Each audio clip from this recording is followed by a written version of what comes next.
Hello my friends and welcome to Howl-O-Scream, the first year that it's here at SeaWorld. This is my first ever any sort of Howl-O-Scream. I haven't been the one to Tampa Bay or the one that they do over at Busch Gardens in Williamsburg. This is it. First time at a Howl-O-Scream. I'm curious to see what they've done here at SeaWorld. It looks like they're only using half of the park, and news to me, when I was arriving today, they weren't allowing any bags whatsoever. And the scare actors here are leaving you nice little greetings.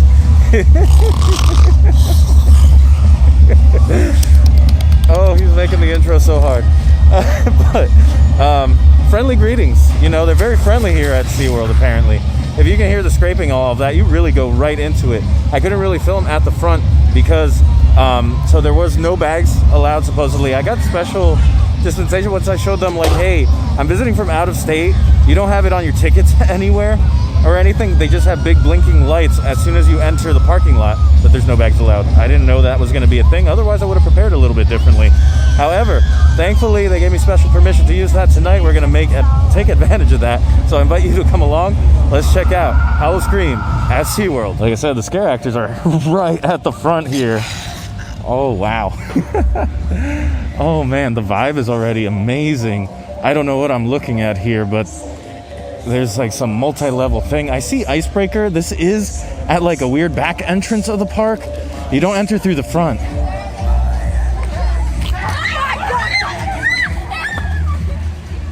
So I just wanted to show you real quick. This is kind of like that half of the park that's being used right now. That big empty mark right there, I think that's the Shamu Stadium. So we have some work to do here. There's two mazes, 1 and 2 there. And then this A here, this is the scare zone, Frozen Terror. But maybe we should check out Siren's Call, which is the theme bar over there. This sounds really loud, so let's check it out real quick. Oh, and I hear some copyright music. Oh no! So I did not see a single menu that I could share with you guys. They did have a couple of like themed drinks in there. Obviously, it's a fun little theme bar. Supposedly, there's a show that happens around 9 o'clock. I'm not sure. I didn't see showtimes. I didn't see a map or guide or anything like that. So I don't know, but maybe we'll figure it out as the night goes on, just what the flow of this event is. All right, what else do they have kind of in this main plaza area here? They have the Shop of Horrors where you can get your Howl-O-Scream merch, your inaugural merch, and then I guess the rest of the event kind of goes that way. There's the first sign that I'm seeing that says Inaugural Fear. The other one was covered up by fog.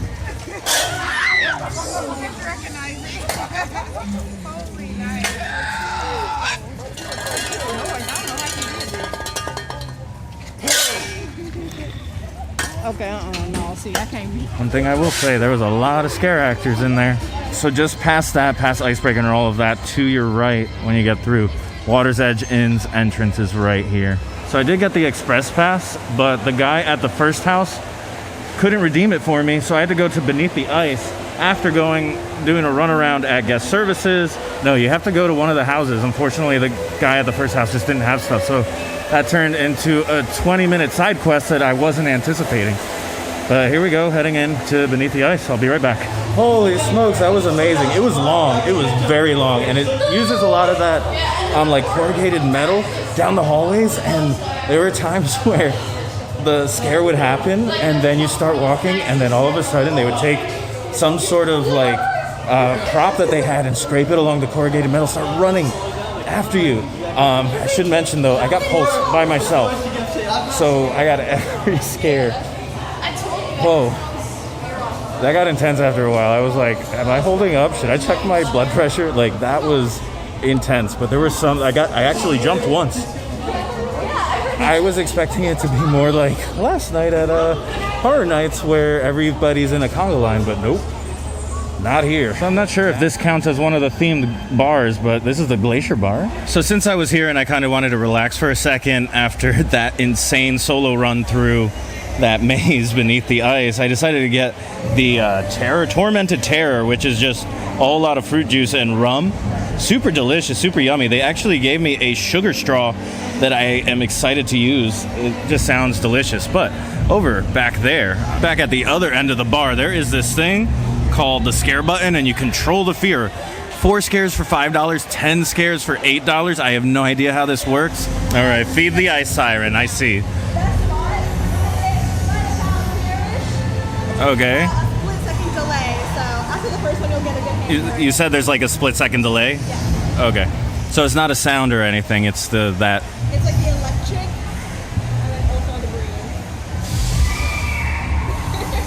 But I think it's time to head on out here. There might be a show happening just across this way. And then we have to backtrack to that first house. Currently waiting for Siren Song, which is apparently a performance that happens not just here, but I'm noticing that there is a couple other stages. There's one there, and there's maybe one all the way back there behind those signs. When we sirens were young, this world was ours. We would bring entire ships to the ocean floor and devour all aboard. And now that we have returned to feast, what have we found? A changed world. The water, the source of all life. You have tried to take it from us. You have poisoned it, abused it. You are not fit. And we will have our revenge.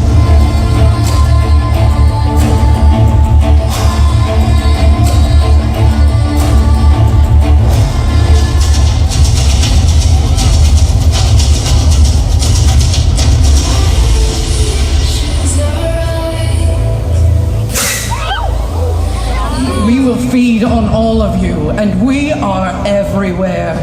We will have our revenge. So that was a thing. It was like being at a strip club, but not really. Although the premise of the thing was actually kind of interesting. It's that because humans suck and have polluted all the oceans, the sirens are out demanding blood.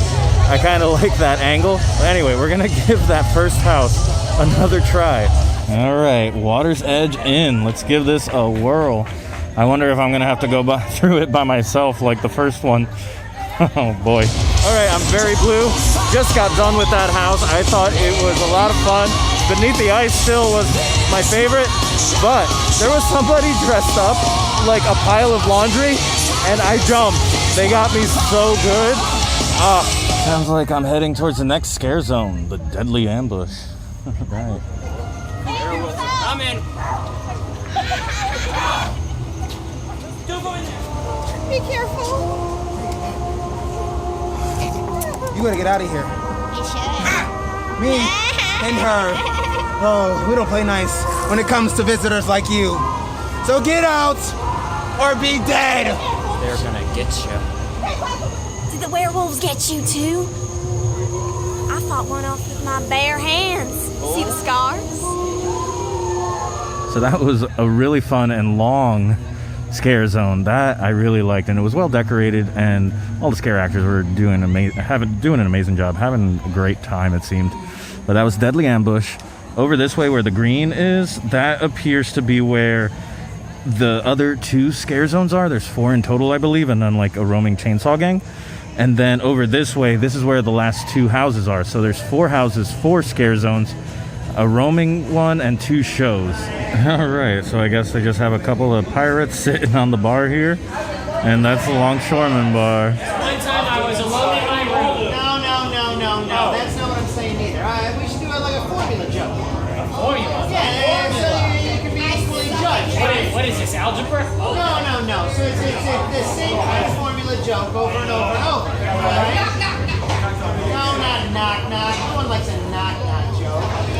So just in front of the Longshoreman Bar, they have, or tavern, they have the Sea of Souls scare zone, which we're going to walk through right now, but that seems like a pretty chill and silly time over there at that tavern. All right, now I feel safe. That's good. I don't feel safe.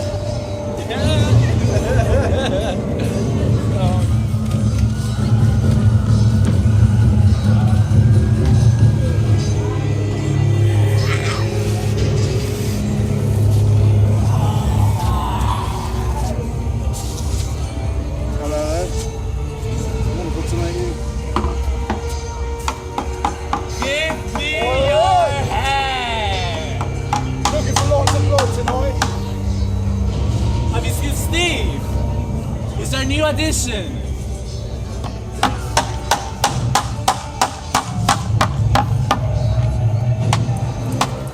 Welcome, mates, to the Sea of Souls. We've been waiting for you.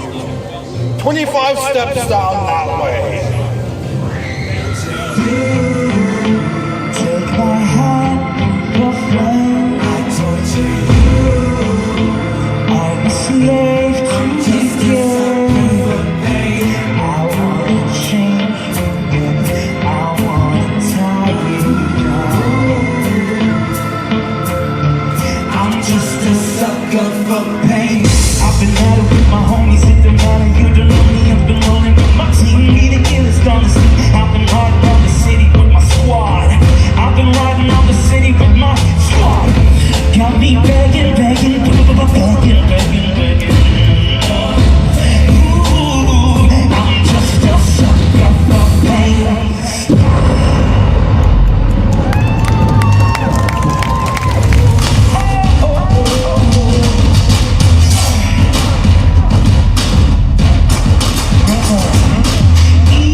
All right, so the show, I don't know quite what to make of it. There was some audio stuff happening that I noticed, and I don't know. It was all right. It was kind of long. It was like 25 minutes or a half hour or something like that, which I found kind of long for how short the event is. Because normally it's like 7 to 1 a.m., maybe 7 to 2 a.m. in October. And I don't know. I don't know quite what to make of it, how you fit it in. Because if you're fitting to try to do everything in one night, you got to get the express pass or something. Because most of the houses were like 45 minutes easily. So if you want time to relax, go to one of the theme bars or anything, I think there might be a theme bar that I'm going to miss, even with express. It's like, it's tough to try to fit everything into one night. So just a quick tip. And the Witchcraft Bayou, wow, I really love the costumes in that. That was great. But the intense amount of fog that I've seen tonight, and unfortunately there's just not that many people going through the scare zone. So I don't think I've captured a lot of the full effect that there is, but that's what it's going to be. Maybe they have low crowds tonight. I can't gauge that, but hopefully it picks up in October and there's more people wandering throughout the scare zones that I saw tonight, because they have so much potential. So although I wasn't able to do, like, kind of explore the themed bars, which was on my agenda, I did get to do Captain's Revenge just now, which was epic in my opinion. They had some great scares lined up and the scenery was actually really good. And then thankfully right next door was Dead Vines. That one was pretty good. I think I caught a cast change, so I didn't get all the scares that I kind of noticed there would be set up. There was, I guess, a long stretch where I didn't see anybody. It was lonely. And yeah, so I don't really think I have a good impression of that. But good or bad impressions aside, I thought this was an absolutely fun event. I had a blast for the price. I think it was like $40 to get in and then like another $45 for the express. I just couldn't say no. It was really fun. I think they're doing a great job. There is some stuff, like everybody was super nice, but not everybody has the same information, if you know what I mean. Mainly with the Fear Pass and where to redeem it. It says on the thing that I should have gone to one of the houses to redeem it, and that ended up being true. But unfortunately, when I went to that first house, that person didn't understand and didn't have like the lanyards or anything to get me set up. The other thing that I noticed was a lot of the scare zones didn't seem to be where the majority of the foot traffic was, which unfortunately meant the scare zones would be kind of empty. And I love to do like walkthroughs of those as separate videos, but unfortunately there wasn't a lot to share. I think it had to do something with the scare actors and their pathing is one thing. A lot of them just stood still and waited instead of kind of following some sort of path. But again, there weren't that many people to do that sort of thing. So just odds and ends there. The merch game was all right. I didn't really feature that. Pretty much everything that you see online is available here. I didn't even see like an inaugural year pin or anything like that, which that's what I really wanted. But I ended up getting a shirt with like, I think a siren on it, which again, amazing, that inclusion. I really liked that show. Wasn't too big fan of the Monster Stomp, but overall, I thought for a first year attempt at this, I think it was incredible. Highly recommend checking it out if you have the time. I fully support what they're doing, especially because it gets away from all the Orca stuff. But anyway, all that being said, thank you guys so much for watching. I'll see you next time, and I hope you go make your own adventure. Bye.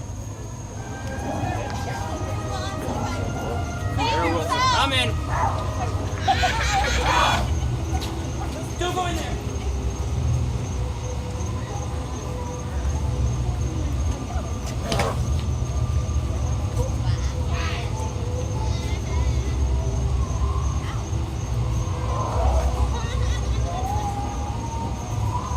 Paper werewolves are gonna get you. I hope they do.